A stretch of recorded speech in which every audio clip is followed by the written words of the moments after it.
여자 성도님 한 분이 휴가를 얻어서 자신의 고향인 이 아일랜드로 가게 되었습니다. 집에 돌아가서 부모님과 가족들을 만나고 함께 기쁨을 나눈 후에 근처에 있는 목장을 운영하는 친척집을 방문하게 되었습니다. 이 삼촌뻘 되는 이 친척과 함께 그가 운영하는 이 목장을 둘러보다가 헛간에 어린 양 한 마리가 다리에 부목을 대고 또 그 다리에 붕대를 감아놓은 그 모습을 보게 되었습니다. 이 여인은 자기 친척에게 저 어린 양이 어떻게 다쳐서 저렇게 붕대를 감고 있느냐고 물어보았습니다. 그러자 이 친척이 되는 목장주인이 말하기를 이 양이 자꾸만 내 말을 듣지 않아서 다른 길로 벗어나기에 내가 다리를 꺾어 놓았다. 이렇게 말하였습니다. 아마 동물보호단체에서 들으면 큰일 날 소리겠지요. 그러나 한편으로는 오늘 이 짧은 이야기를 통해 우리에게 주시는 하나님의 교훈이 있음을 우리가 깨달아야 할 것입니다. 때로 우리도 우리가 원치 않은데 어떤 외부의 힘에 의해서 다리가 꺾여지는 그런 아픔을 겪을 때가 있습니다. 그럼 우리가 참 원망스럽지요. 또 왜 내가 이런 일을 겪어야 하는지 이해가 되지도 않습니다. 그러나 우리 믿는 자들은 이러한 갑작스러운 고난, 고통이 다가왔을 때 이 일을 어떤 믿음의 태도로 받아들일 것인가 하고 깊이 있게 생각해 보아야 할 것입니다. 만약 하나님께서 정말 우리를 꺾으신 일이라면 그 하나님의 꺾으심이 무슨 뜻이 있는가 생각해 보아야 합니다. 물론 우리의 죄 때문에 우리가 고통을 당할 수 있습니다. 그러나 결코 우리가 죄를 지었기 때문에 또 그 죄에 대해서 하나님께서 분노하시기 때문에 우리에게 벌을 내리시는 것은 결코 아니라는 사실을 우리는 알아야 합니다. 하나님께서 때로 우리를 꺾으시는 것은 바로 우리로 하여금 하나님의 그 온전한 믿음의 길로 가게 하시려는 하나님의 더 큰 뜻이 있다는 것을 또한 우리는 깨달아야 합니다. 물론 다리가 꺾이는 것은 매우 고통스러운 일입니다. 매우 아픈 일입니다. 나는 잘하고 있다고 생각했는데 그 일이 갑자기 틀어지고 또 그 일 때문에 더 큰 고통이 다가왔을 때 그것을 우리가 감당하기가 힘들 것입니다. 뿐만 아니라 왜 하나님께서 나에게 이러한 일을 허락하시는가 하나님을 원망할 수도 있을 것입니다. 그러나 우리가 이처럼 하나님만 원망하고 있으면 우리는 참된 그리스도인이라 말할 수 없습니다. 오늘 우리는 우리를 꺾으심으로써 하나님께서 은혜를 주신다라는 그런 믿음을 가져야 합니다. 그렇다면 과연 우리가 당하는 고통이 어떻게 하나님의 은혜가 될 수 있는가 하는 것을 오늘 본문의 말씀을 통해서 함께 살펴볼 수 있기를 바랍니다. 오늘 본문의 말씀에는 사울이 등장합니다. 물론 이 사람은 훗날 바울이라 불리게 됩니다. 이 사울이라는 사람은 하나님의 그 꺾으심을 통해서 결국 하나님의 은혜를 충만하게 받은 사람입니다. 이 사울은 본래 바리새인입니다. 율법에 정통한 사람입니다. 그의 지식은 따를 자가 없을 만큼 매우 높은 사람입니다. 특별히 우리가 사도행전 8장을 보면 사울은 스데반이 순교할 때에 그 스데반의 죽음이 율법에 의해 비춰보아 마땅하다는 것을 인정하는 그런 증인으로 서 있었던 사람이었습니다. 이 장면에서 우리는 당시 이 유대인들의 율법이 얼마나 무섭고 잔인한 것인가 하는 것을 알 수 있습니다. 그 당시는 이 유대가 로마의 식민지였기 때문에 사람을 사형시키는 이러한 일은 로마의 법을 따라야만 했습니다. 재판을 받아서 사형이 마땅하다 그 재판관이 판결을 내려야만 사형을 집행할 수가 있었던 시대입니다. 예수님도 그렇지 않았습니까? 예수님도 로마에서 파송된 총독인 빌라도에 의해서 사형 선고를 받고 그렇게 십자가에서 죽으셨습니다.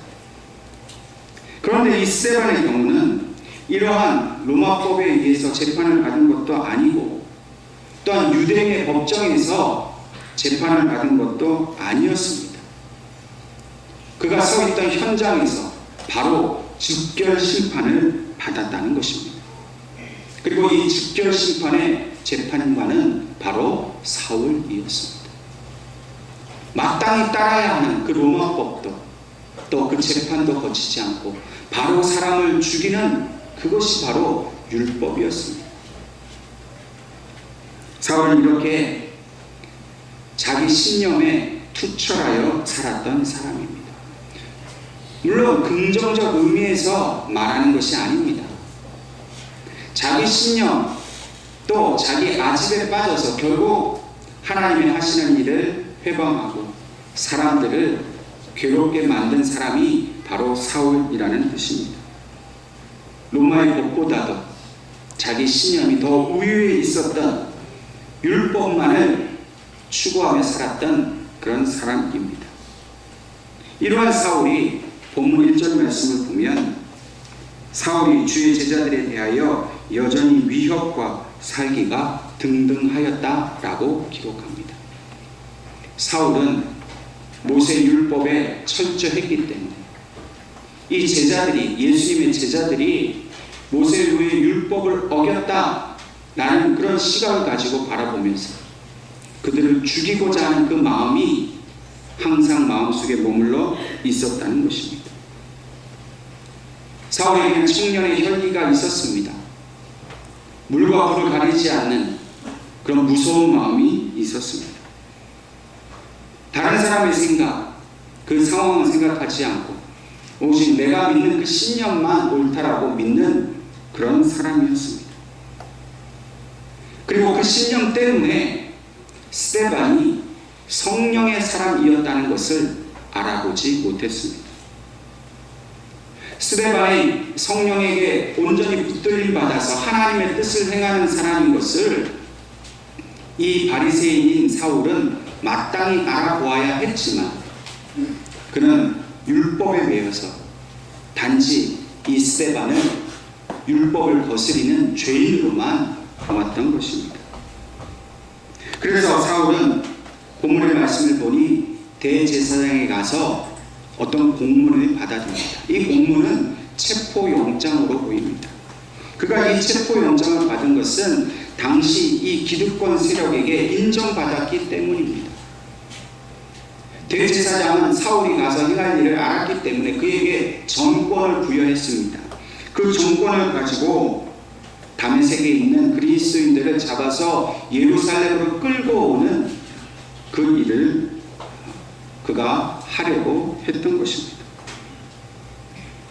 본문 2절 말씀을 보면 특별히 그리스도인들이 이 다메섹에 모여 있었던 이유는 아마도 스데반의 순교 사건 이후에 예루살렘 초대교회에 가해진 이 박해를 피해서 교인들이 다메섹으로 도망한 것으로 보입니다. 가만 내버려 두지 않고 끝까지 쫓아가서 그들을 잡으려고 하는 이 사울의 마음은 너무나도 잔인해 보이는 것입니다. 사울은 자기 신념의 노예가 되었던 사람입니다. 율법을 주신 본래 하나님의 뜻을 깨닫지 못했습니다. 율법은 사람을 잡아 죽이라고 주신 것이 결코 아닙니다. 하나님이 본래 주신 그 율법의 뜻은 메시아가 이 땅에 오시기까지 하나님의 뜻에 순종할 수 있는 방법을 하나님이 가르쳐 주신 것입니다. 그리고 그 율법은 하나님이 인간을 보호하시기 위해 주신 안전장치였습니다.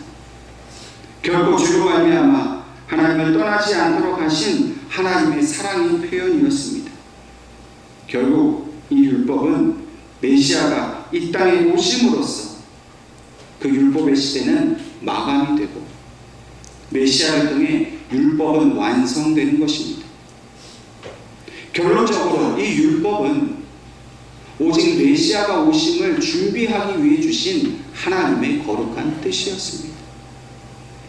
그러나 사울과 같은 이 바리새인들과 대제사장들은 이 율법을 통해 메시아의 오심을 기다리고 그 메시아의 오심을 예비하는 것이 아니라 이 하나님의 율법을 자신들이 믿고 있는 그 신념을 정당화하는 도구로서 이용했습니다. 자신들이 가지고 있는 기득권, 그 권력을 유지하기 위해서 율법을 악용해서 그것으로 백성들을 탄압하고 자기들의 마음에 들지 않는 자들을 죽여 없애는 수단으로서 율법을 악용했다는 것입니다. 하나님께서는 베드로와 또 스데반을 통해서 구약 성경의 예언자들을 통해 말씀하신 그 모든 메시아에 대한 예언이 성취되었음을 보여주었습니다. 그러므로 사울과 그 무리들이 진정으로 하나님을 사랑하고 율법과 예언의 말씀을 깊이 있게 이해하고 있었더라면 그들은 분명히 예수님을 보고서 또 예수님이 하신 말씀과 그의 행하신 그 모든 일을 통해서 그분이 하나님께서 보내신 메시아라는 사실을 분명히 깨달았어야 했다는 것입니다.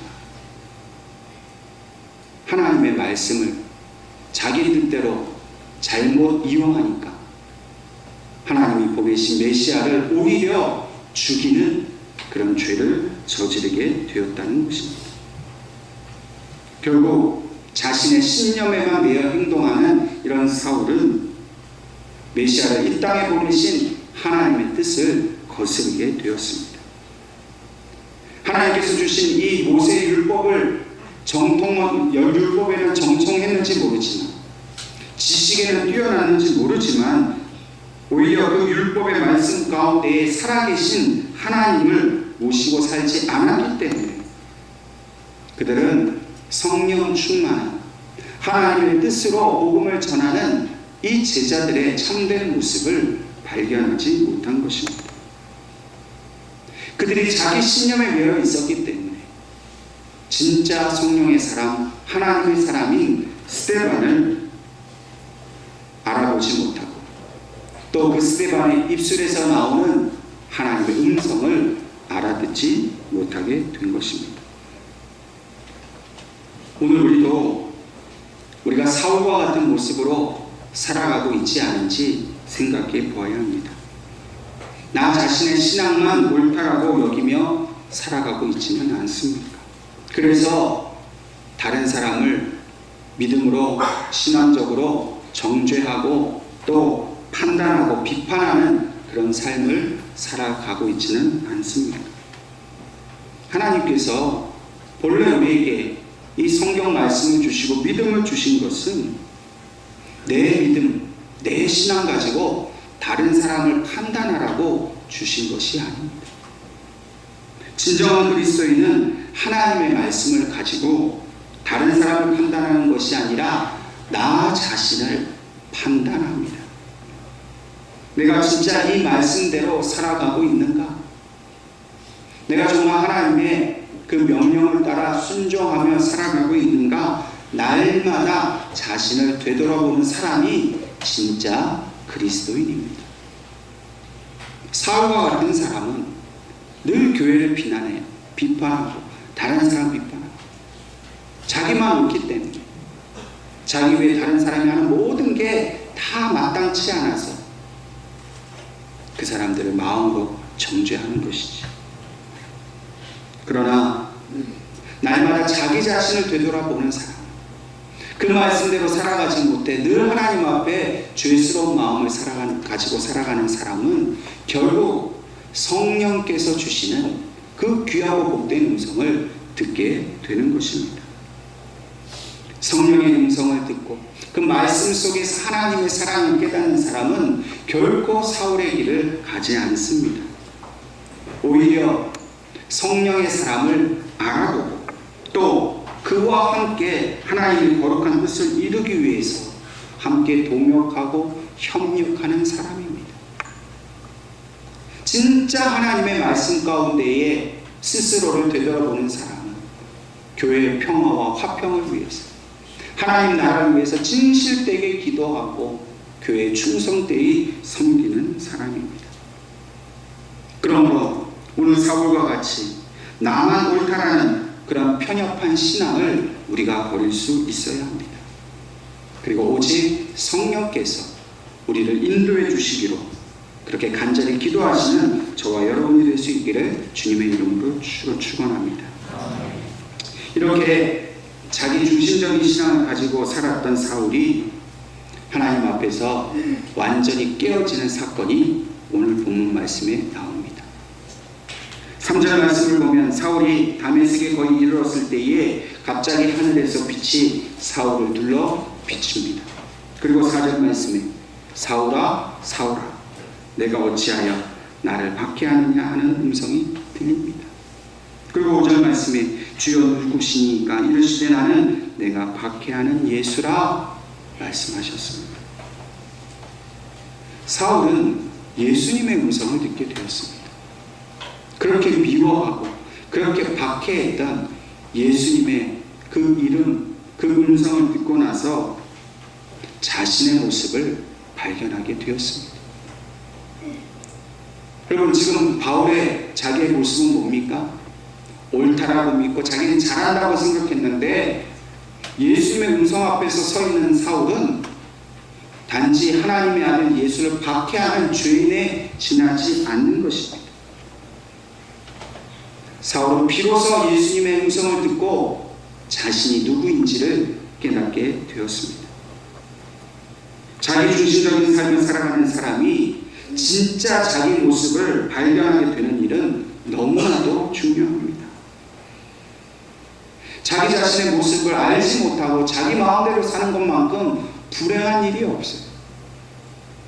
그러나 성령님을 통해서, 말씀을 통해서 자기의 그 부끄러운 모습을 발견하게 되는 일은 하나님이 주시는 은혜의 순간이라는 것을 우리도 깨달아 알아야 할 것입니다. 다메섹으로 가는 길에서 사울의 거만함과 악함이 깨어졌습니다. 이 일을 통해서 사울은 자신의 그 못난 자아가, 그 죄악된 자아가 깨어지는 삶의 전환점을 맞이하게 된 것입니다. 그는 더 이상 예수를 박해하는 사람이 될 수가 없었습니다. 왜냐하면 예수님을 통해서 이제 새로운 자신이 살아가야 할 그 삶이 무엇인지를 알게 되기 때문입니다. 본문 5절과 6절 말씀을 보니까 예수님께서 사울에게 하신 말씀의 핵심은 바로 두 가지입니다. 첫 번째는 예수라는 거고, 두 번째는 해야 할 일이 있다는 것입니다. 그는 더 이상 예수님의 말씀만 붙들고 살아가야 하는 예수님께 붙잡힌 사람이 되었습니다. 사울이 예수님을 만난 것은 이제 그가 해야 할 새로운 사명이 있다는 것을 알게 된 것입니다. 이전까지 그 완악하고 교만한 그 모습을 이제는 완전히 버리고 전혀 새로운 사람이 되어야 할 것을 예수님이 말씀하십니다. 그리고 이전에 그가 다메섹으로 가던 길은 믿는 자들을 박해하고 죽이려고 했던 길이었지만 이제 예수님을 만난 이후에 사울이 다메섹으로 향하는 목적은 예수님께서 맡겨주신 그 사명을 감당하기 위해서 이제 가야 하는 것입니다. 다메섹으로 가야 하는 그 이유가 완전히 바뀌었다는 것을 말하고 있습니다. 오늘 우리도 우리의 교만하고 나 중심적인 그런 삶을 버리기 위해서 예수님 앞에 서야 합니다. 성경을 통해서 말씀하시는 예수님의 음성을 들어야 합니다. 우리 자신의 진짜 모습, 그 참된 모습을 보일 수 있는 거울은 바로 예수님과 우리가 해야 할 사명입니다. 우리는 우리 자신에 대해 정확하게 보지 못합니다. 그저 내가 잘하고 있다, 내가 옳다라고만 믿고 있으면 우리의 참 모습을 볼 수 없습니다. 우리의 진짜 모습은 오직 예수님을 통해서만 볼 수 있습니다. 그리고 우리가 정말 왜 이 땅에서 이렇게 살아가고 있는가 하는 그 존재의 이유는 오직 예수님께서 주시는 그 사명 안에서만 우리가 이해할 수 있습니다. 여러분, 믿는 자는 모두 사명을 위해서 하나님의 택함을 받은 겁니다. 예수 잘 믿고 잘 먹고 잘 살기 위해서 하나님이 우리를 이곳에 부르신 것이 아닙니다.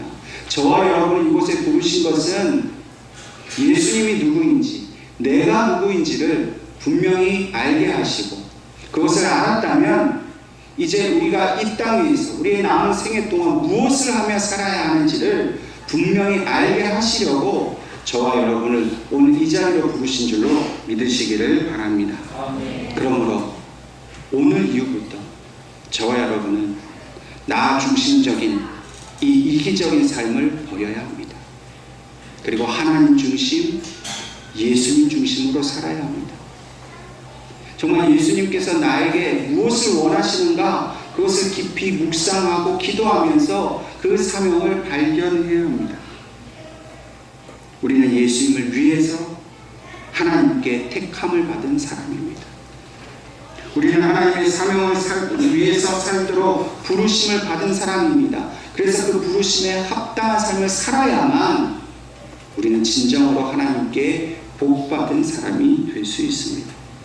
그러나 만약 우리가 하나님의 이 부르심을 외면한 채 여전히 나 중심의 이기적인 삶을 살아간다면 하나님은 반드시 우리의 다리를 꺾으셔서라도 우리가 하나님께로 돌아오도록 하신다는 사실을 기억해야 할 것입니다. 만약 오늘 우리가 당하고 있는 고난과 고통이 있다면 이 고난과 고통이 하나님께서 우리를 꺾으시는 일이 아닌가 한번 생각해 봐야 합니다. 물론 모든 고난이 하나님의 꺾으시는 일은 아닐 것입니다.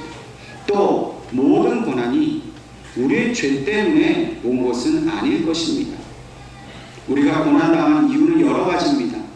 근데 잘 알 수 없습니다. 그러나 우리 입장에서는 내가 지금 당한 어려움, 갑작스럽게 찾아온 이런 사고나 이런 어려움이 혹시 하나님이 나를 꺾으셔서 나를 사울처럼 쓰려고 하시는 일이 아닌가 진지하게 되돌아볼 필요가 있다는 것입니다. 우리는 하나님을 찾아야 합니다. 예수님 앞에 서야 합니다. 날마다 성령의 인도하심을 받고 기도해야 합니다. 그래서 사울에게 들려주신 그 예수님의 음성을 나에게도 들려달라고 기도할 수 있어야 할 것입니다. 저와 여러분이 우리의 고통 중에서 하나님의 뜻이 무엇인지를 분별할 수 있게 해달라고 그렇게 기도할 수 있기를 주님의 이름으로 축원합니다. 이제 본문 8절과 9절 말씀을 보면 사울이 주님의 음성을 듣고 자리에서 일어나는 장면이 나옵니다.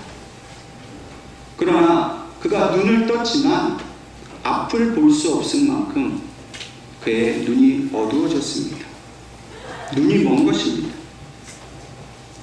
눈이 멀었기 때문에 스스로 걸어갈 수 없어서 사람들의 손에 이끌려서 다메섹 시내로 들어갔습니다. 그리고 본문 9절을 보니까 그가 사흘 동안 아무것도 보지 못하고 또 먹지도 마시지도 아니하였다 말합니다. 그가 왜 눈이 멀었을까요? 그것은 바로 하나님께서 사울이 이제는 자기 자신의 신념을 위해서 살 것이 아니라 예수님을 위해서 살게 하시려고 그의 눈을 멀게 하신 겁니다. 다시 말해서 그의 다리를 꺾으신 것입니다. 하나님 앞에서 자신이 깨어지는 것을 경험한 사람은 그리스도의 영을 받아서 모든 것을 이제는 예수님 중심으로 생각하고 행동하게 되는 것입니다. 하나님은 바로 이러한 사람을 택하시고 부르셔서 하나님의 선한 도구로 사용해 주십니다. 저와 여러분이 하나님께 쓰임받기 위해서는 반드시 우리의 완악하고 교만한 마음이 꺾여져야 된다는 것을 기억할 수 있기를 바랍니다. 잠시라도 우리의 눈이 멀어지는 고통을 겪어야 한다는 사실을 여러분 인정할 수 있기를 바랍니다. 사울이 사흘 동안이나 식음을 전폐했습니다. 이 사흘이라는 시간은 인간 의지의 한계 시간입니다. 가장 고통스러운 시간입니다. 이 사흘 동안 사울은 자신의 그 모든 것이 무너지는 아픔을 겪어야만 했습니다. 평생 동안, 일생 동안 자기가 옳다라고 믿었던 그 모든 가치관이 깨어지고 새로운 가치관을 가져야만 하는 그 고통의 시간이 바로 이 사흘이었습니다. 하나님께서는 사울의 이 고통의 시간을 통해서 참된 예수님을 보게 하셨습니다. 그의 삶의 목적이 이제는 무엇인지를 알게 하셨습니다. 다시 말해서 그에게 이제는 새로운 인생의 비전을 주신 것입니다. 전혀 다른 새로운 세상을 보게 하신 겁니다. 오늘 예수님께서 빛으로 사울에게 나타나시고 그 빛 가운데 사울의 눈이 어두워지게 된 것은 이제 사울이 겪어야 할 그 영적 변화를 위해서 하나님이 하신 일입니다. 시편 119편 18절 말씀에 시편 기자는 이렇게 노래합니다. 내 눈을 열어서 주의 율법에서 놀라운 것을 보게 하소서. 그저 인간의 마음으로 육신의 욕망 가운데 세상을 보는 것이 아니라 이제는 영적인 눈이 떠져서 하나님이 하시는 놀라운 일을 보게 해달라는 기도입니다. 오늘 사울에게 필요한 기도가 바로 이러한 기도입니다. 오늘 우리에게 필요한 기도가 바로 이러한 기도입니다. 예수님을 알아보지 못하고 성령이 하시는 일을 보지 못하고 내 육신의 욕망만 따라가는 우리의 삶 속에 우리의 믿음의 눈이 떠져서 성령님이 하시는 일, 하나님을 하시는 일들을 보게 해달라고 저와 여러분이 간절히 기도해야 될 줄로 믿습니다. 또한 이 사울은 예수님께서 십자가에서 죽으시고 무덤 속에서 완전한 죽음의 상태로 계셨던 그런 시간입니다. 사흘 동안 예수님은 죽으셨습니다. 아무 소망이 없었습니다. 완전한 어둠이었습니다. 그런데 사흘이 지나고 나자 예수님은 놀라운 생명의 빛 가운데에 부활하셨습니다. 오늘 사울이 그 어둠 속에 있었던 이 3일이 그와 같습니다. 예수님처럼 완전히 죽는 시간이었습니다. 그러나 그 어둠은 영원하지 않습니다. 사흘 후에 그는 눈을 뜨게 될 것이고 그가 보는 세상은 이전의 세상과 전혀 다른 세상일 것입니다. 오늘 하나님께서는 저와 여러분에게도 이 사흘에 어둠이 있을 것을 말씀하십니다. 오늘 우리가 겪고 있는 그 어떤 고난과 고통이 있다면 그것은 바로 사울이 겪었던 사흘 동안의 어둠과 같습니다. 우리는 이 어둠이, 이 고통이 끝나지 않을 것 같아서 괴로워하고 고통스러워합니다. 육신의 눈이 보이지 않습니다. 그러나 이 어둠의 고통 속에서 하나님께서는 분명히 우리의 영의 눈을 뜨게 하신다는 사실을 믿으시기를 바랍니다. 여러분, 이것이 바로 우리에게 주시는 은혜입니다. 육신의 눈은 어두워지지만 믿음의 눈을 뜨게 되는 것, 영의 눈을 떠서 예수님을 바르게 볼 수 있는 이것이 바로 우리에게 주신 가장 큰 은혜인 것을 우리가 믿음으로 받아들여야 한다는 것입니다. 그리고 그 어둠 속에서 오늘 우리를 향하신, 나와 내 가정과 우리 교회를 향하신 하나님의 새로운 비전을 알게 되는 것입니다. 여러분, 이제껏 우리가 살아왔던 방식이 있지 않습니까? 이제껏 우리가 추구해왔던 그런 목표가 있지 않습니까? 근데 그 목표가 하나님의 뜻이 아니었다면 하나님은 반드시 우리를 꺾으십니다. 그리고 그 목표를 수정하게 만드십니다. 세상 향해 있던 우리 인생의 목적을 하나님께로 그것을 방향을 바꾸어 주십니다.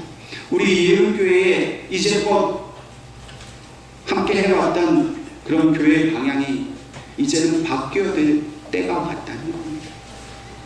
우리가 그동안 추구해왔던 그 가치나 그 옳다고 믿었던 것이 바뀌어야 하는 그 시간이 찾아왔다는 것입니다.